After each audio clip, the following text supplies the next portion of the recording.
అస్సలాము అలైకుం వరహ్మతుల్లాహి వబరకాతుహు.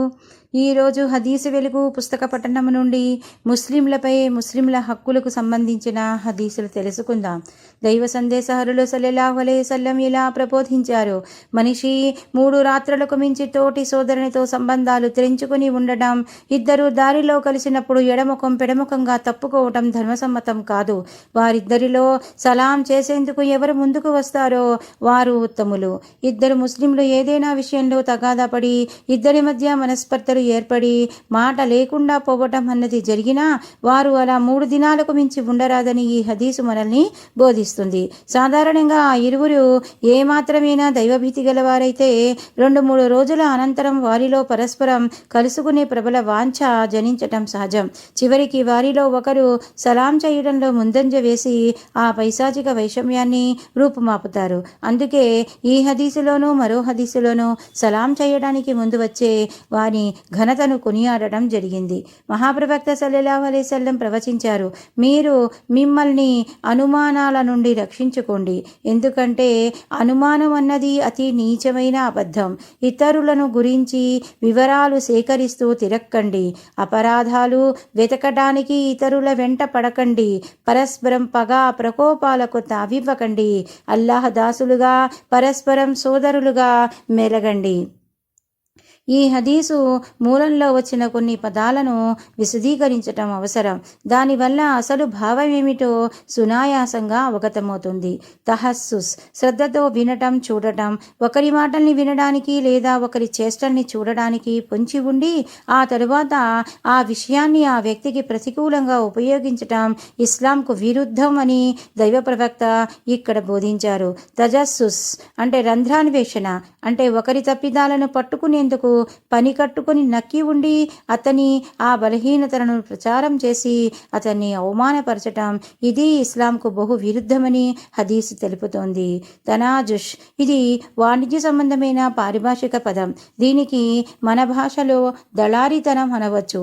దళారీ విక్రయదారునితో ముందే సంప్రదించుకొని కొనేవారిని బోల్తా కొట్టించడానికి ఆ అమ్మే పదార్థం మూల్యాన్ని ఇతోధికంగా పెంచి పలుకుతాడు. ఆ విధంగా పరస్పరం మోసం చేయడాన్ని ఇక్కడ వారించటం జరిగింది. తబాగుజ్ అంటే పరస్పరం ద్వేషం కలిగి ఉండటం, ఆగ్రహావేశాలకు లోనవటం అని భావం. తదాబుర్ అంటే పరస్పర వైషమ్యం అని, సంబంధాలు తెంచుకోవటమని అర్థం వస్తుంది. వీటన్నిటికీ దూరంగా ఉండాలని ఇక్కడ బోధించబడింది.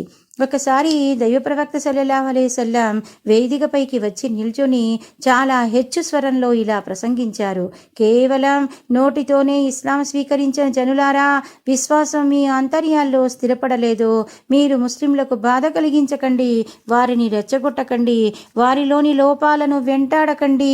తన సోదరుని లోపాలను వెతికే వ్యక్తిలోని లోపాలను అల్లాహ్ బట్టబయలు చేస్తాడు, అతన్ని నగుబాటు పాలు చేస్తాడు. అతడు తన ఇంటిలో తలదాచుకున్నా సరే. మునాఫికులు అంటే కపటాచారులు నిజమైన ముస్లింలను బహువిధాలుగా పీడించేవారు.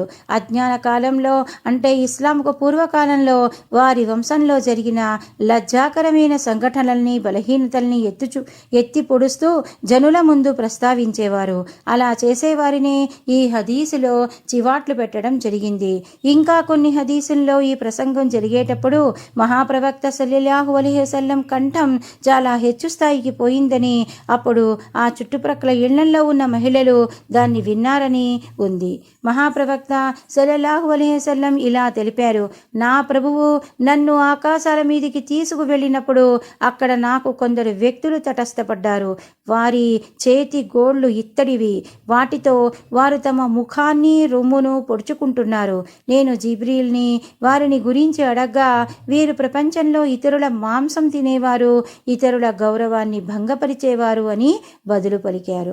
ఈ సంఘటన మహాప్రవక్త సల్లల్లాహు అలైహి వసల్లం మేరాజ్కు వెళ్ళినప్పుడు జరిగింది. ప్రజల మాంసం తినటం అంటే ప్రజల వెనక వారి తప్పులను, వారికి అవమానం కలిగించే దృష్టితో ఇతరుల ముందు చర్చించటం అన్నమాట.